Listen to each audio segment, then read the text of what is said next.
Tuhan sertamu dan sertamu juga. Inilah Injil Yesus Kristus menurut Santo Markus. Dimuliakanlah Tuhan. Setelah Yohanes Pembaptis ditangkap, datanglah Yesus ke Galilea memberitakan Injil Allah, katanya, "Waktunya telah genap, kerajaan Allah sudah dekat. Bertobatlah dan percayalah kepada Injil." Ketika Yesus sedang berjalan menyusur danau Galilea, ia melihat Simon dan Andreas, saudara Simon. Mereka sedang menebar jala di danau, sebab mereka penjala ikan. Yesus berkata kepada mereka, "Mari, ikutlah aku. Dan kamu akan kujadikan penjala manusia." Lalu mereka pun segera meninggalkan jalannya dan mengikuti dia. Dan setelah Yesus meneruskan perjalanannya sedikit lagi, dilihatnya Yakobus anak Zebedeus dan Yohanes saudaranya sedang membereskan jala di dalam perahu.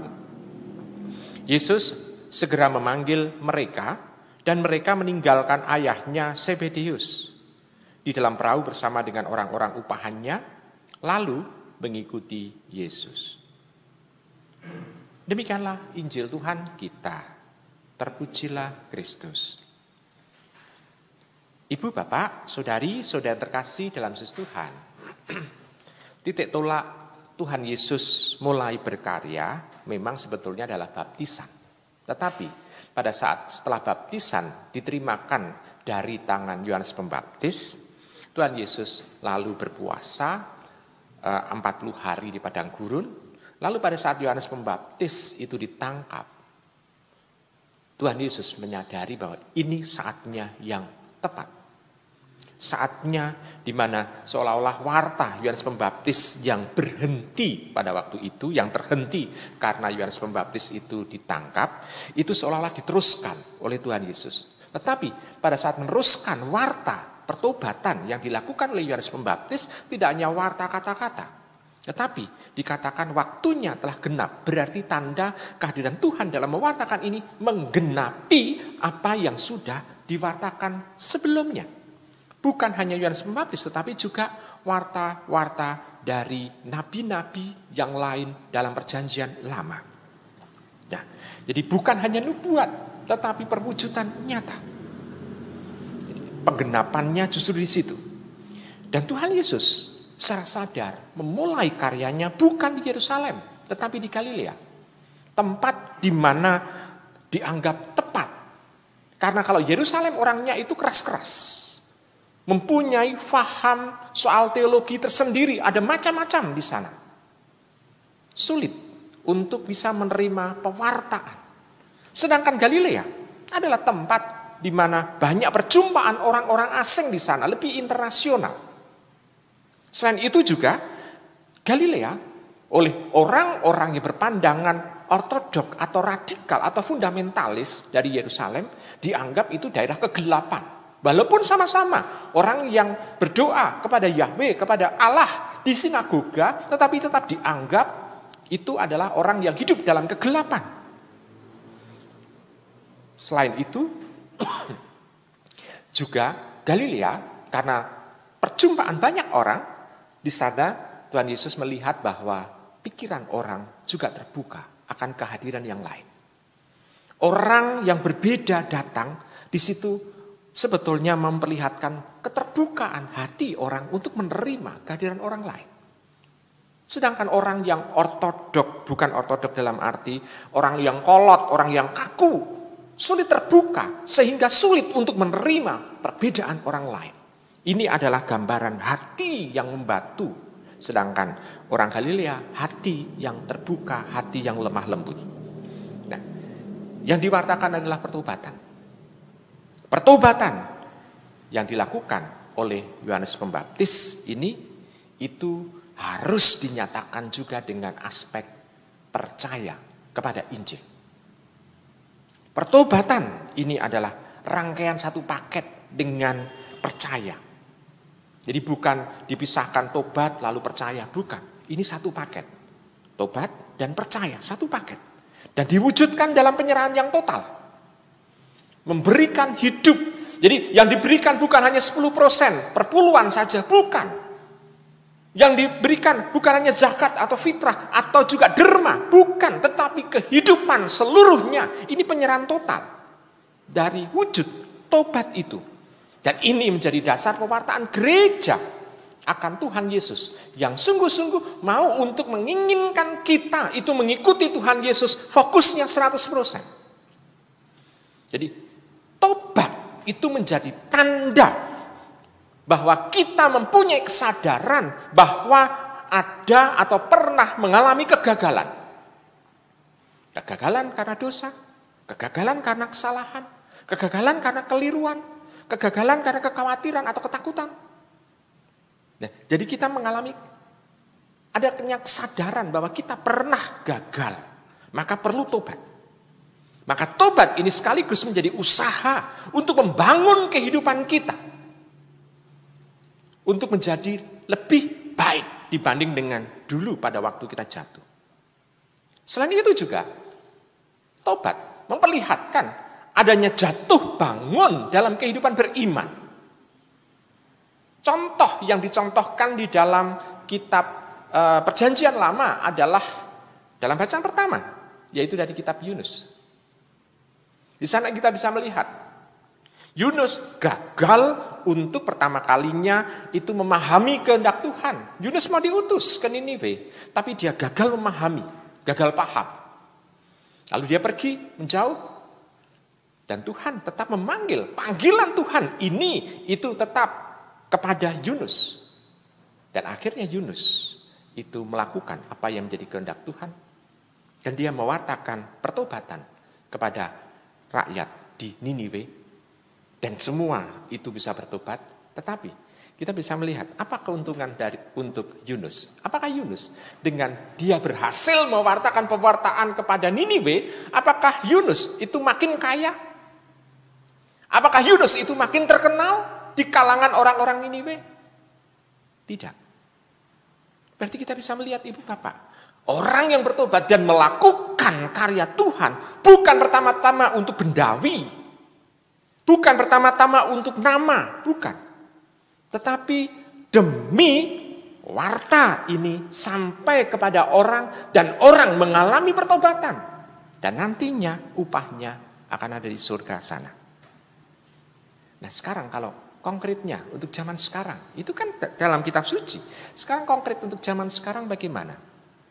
Ibu bapak, saudara, saudari yang terkasih, apakah kehidupan ini dalam kehidupan sehari-hari kita ada di posisi untuk menyuburkan aspek kemanusiaan atau tidak? Aspek kemanusiaan artinya menghormati orang-orang yang ada di sekitar kita. Apakah kita menyuburkan aspek-aspek itu? Kita bisa melihat orang-orang zaman sekarang banyak yang mematikan aspek kemanusiaan. Adanya perang, adanya penyingkiran atau menyingkirkan orang-orang dari kemasyarakatan. Sehingga ada orang-orang yang terpinggirkan. Apakah kita juga mempunyai aspek kemanusiaan untuk menghormati mereka yang difabel? Ibu bapak, saudara-saudari kasih, kita ada di posisi mana saat ini? Kita harus jujur dengan diri kita, sehingga pertobatan kita ini sungguh bisa nyata bahwa kita pernah gagal, kita mewujudkan aspek-aspek kemanusiaan itu. Nah, apakah kita masih memikirkan aspek-aspek perbedaan yang dimiliki oleh orang-orang lain? Kalau kita masih memikirkan itu, lalu aspek kemanusiaannya di mana? Karena yang menyatukan kita dengan orang-orang yang berbeda di sekitar kita adalah kemanusiaan itu sendiri. Sedangkan kalau orang itu lebih melihat adanya perbedaan-perbedaan itu, orang mematikan aspek kemanusiaan. Kenapa? Karena orang itu dengan mudah akan menyingkirkan orang lain. Nah, sekarang yang kedua, kita melihat konteks sekarang, yaitu masa pandemi. Ibu bapak, saudara-saudara kasih, pertobatan iman itu bisa juga kita cocokkan dengan situasi pandemi. Orang untuk supaya bisa terhindar dari penyakit yang tidak kelihatan itu, karena virus kan renik kecil gitu ya, sesuatu yang tidak terlihat oleh mata. Kita membentengi dengan cara kita cuci tangan, kita memasang jarak dengan orang secara fisik, bukan secara hati tapi secara fisik, lalu kita pakai masker, kita membentengi itu dari penyakit. Tapi apakah kita juga membentengi iman kita dan sikap kita supaya tetap sehat, iman kita tetap sehat? Yakni kita mencoba untuk senantiasa mencuci hati kita. Apakah kita juga bisa menutup mata dan telinga kita atau juga rasa kita dari pengaruh-pengaruh buruk yang kita hadapi di lingkungan kita? Apakah kita juga bisa memasang jarak dengan godaan-godaan yang nantinya akan mengganggu kita? Kan hampir sama. Situasi pandemi ini membuat kita belajar untuk tetap sehat, tidak hanya fisik, tetapi juga iman kita. Ini, jadi kita bisa merawat kehidupan. Kehidupan bukan hanya kehidupan kesehatan kita, tetapi juga bukan kesehatan fisik kita, tapi juga kesehatan iman kita. Nah, ibu, bapak, saudara, saudara terkasih.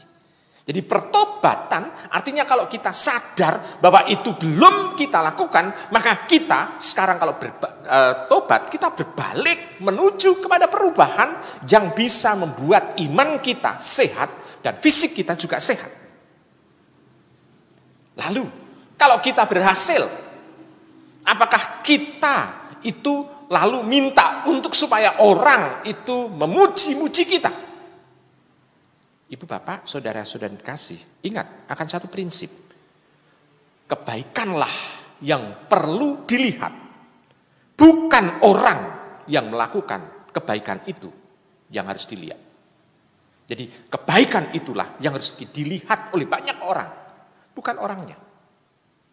Maka Tuhan Yesus senantiasa, kalau dia sudah melakukan banyak hal mengenai kebaikan-kebaikan dengan mujizat-mujizatnya, selalu berpesan kepada orang yang diberi mujizat itu, anugerah, pulanglah.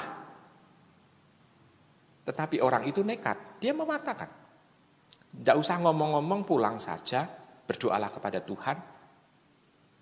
Tuhan Yesus sadar bahwa dia sebetulnya ingin supaya Tuhan ditangkap oleh orang itu, bukan nama dia. Nah, ibu, bapak, saudara-saudara terkasih, orang-orang yang kudus pun itu juga melakukan kebaikan-kebaikan. Itu di belakang, istilahnya supaya tidak pernah dilihat oleh orang. Ya, kita bisa melihat kata mutiara. Kalau engkau memberikan dengan tangan kananmu, tangan kirimu jangan sampai melihat apa yang dilakukan dengan tangan kananmu dengan memberikan kebaikan kepada orang lain. Pendek kata, kalau kita melakukan pertobatan, bukan pertama-tama kita minta dipuji. Kalau kita melakukan kebaikan, bukan pertama-tama kita minta diakui oleh orang lain. Tetapi kita adalah melakukan kebaikan, pertobatan ini demi keselamatan kita. Jadi upah kita adalah keselamatan. Tuhan saja dalam dia mewartakan Injil, ajakan bertobat, Tuhan memanggil orang-orang. Dikatakan dalam bacaan Injil, Petrus, Andreas, Yakobus, Yohanes, 4 nama yang selalu disebut pertama dalam susunan 12 rasul. Yesus itu memperlihatkan bahwa Tuhan tidak pernah bekerja sendiri. Dia selalu mau mengajak teman. Nah, kita sudah diajak oleh Tuhan. Maukah kita juga memenuhi panggilan Tuhan itu, yakni mewartakan kebaikan kepada orang. Dan ini adalah langkah nyata dari proses pertobatan kita yang sejati. Selamat merenungkan.